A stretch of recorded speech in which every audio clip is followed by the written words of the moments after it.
પહેલા તો વિપુલભાઈ તમને અભિનંદન. તમે બહુ સાચું બોલ્યા કે ભાઈ રૂપિયા રાજકારણમાંથી કમાયા છે, અને કોઈ રૂપિયા કમાય તો એમાં અમને કોઈ ઈર્ષા નથી આવતી. પણ પહેલી વાર એવું જોયું કે ભારતીય જનતા પાર્ટીના નેતા, દિગ્ગજ નેતા આજે મંચ ઉપરથી એમ કે અમે રાજકારણમાં આવીને રૂપિયા અમે કમાયા છીએ.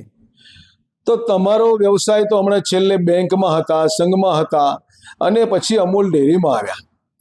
અમૂલ ડેરીમાં તો અમારી લડત ચાલતી હતી, આપ જાણો છો. તમે રૂપિયા કમાયા, પણ તમે અમૂલ ડેરીમાં ખેડા જિલ્લાની 41 મંડળીઓને ક વર્ગમાં મૂકી અને અમે પશુપાલકોને એટલે કે અમને ઉમેદવારોને તમે એવા દોડતા કરી દીધા. અમે કોર્ટના ધક્કા ખાધા, કચેરીઓના ધક્કા ખાધા, અમે તો ઘરના રૂપિયા અમારા બગાડ્યા, અને તમે આજે છાતી ઠોકીને એમ બોલો છો કે મેં રૂપિયા કમાયા. ત્યારે અમને એનું દુઃખ એ થાય છે કે તમે અમૂલમાં બેસીને જો રૂપિયા કમાયા હોય તો એ તો અમૂલના પૈસા, પશુપાલકોના પૈસા. તમે ફરી સ્ટેટમેન્ટ આપી દીધું કે મારો ધંધો સારો ચાલ્યો. હવે ધંધો તમે કરતા હોય ને તમારો ધંધો સારો ચાલ્યો હોય તો વાંધો નથી, પણ અમારી લડત, તમે જમીન અમૂલની ખરીદી, 15-20 લાખ રૂપિયાની જમીન તમે 3.5 કરોડમાં ખરીદી. તો સીધે સીધું હતું કે અમૂલના પૈસા આટલા બધા ક્યાં ગયા, કોના ખિસ્સામાં ગયા?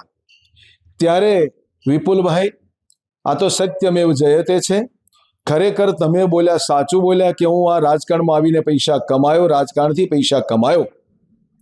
ત્યારે અમૂલની અંદર આજે પણ હું કહું છું કે વચ્ચેનો એવો જે સમયગાળો આવ્યો કે એની અંદર ઘણો બધો ભ્રષ્ટાચાર થયો છે, ભ્રષ્ટાચાર થાય છે. અને એ અમે નથી કહેતા, હવે તો તમે સ્ટેજ ઉપરથી સાબિત કરી દીધું છે, તમે પ્રમાણ આપી દીધું છે.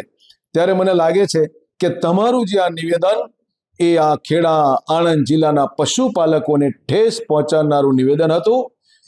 અને એ નિવેદનથી ખરેખર આ સ્થાનિક સ્વરાજની જ્યારે ચૂંટણી આવી રહી છે ત્યારે અમે ગામડાઓમાં જઈને આ વાત, આ મુદ્દાને મૂકવાના છીએ કે આ વર્ષે પશુપાલક કેટલો હેરાન થયો છે, પશુપાલકને કેટલો ભાવ મળે છે, પશુપાલકોનું કેટલું શોષણ થાય છે, પશુપાલકને કેટલો ફાયદો ને નુકસાન થાય છે.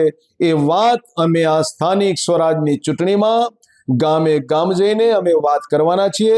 અમારા મતદારો, અમારા પશુપાલકો આ બધું જ સારી રીતે જાણે છે, અને તમારા નિવેદનથી ઘર ઘર સુધી આ વાત પહોંચી છે.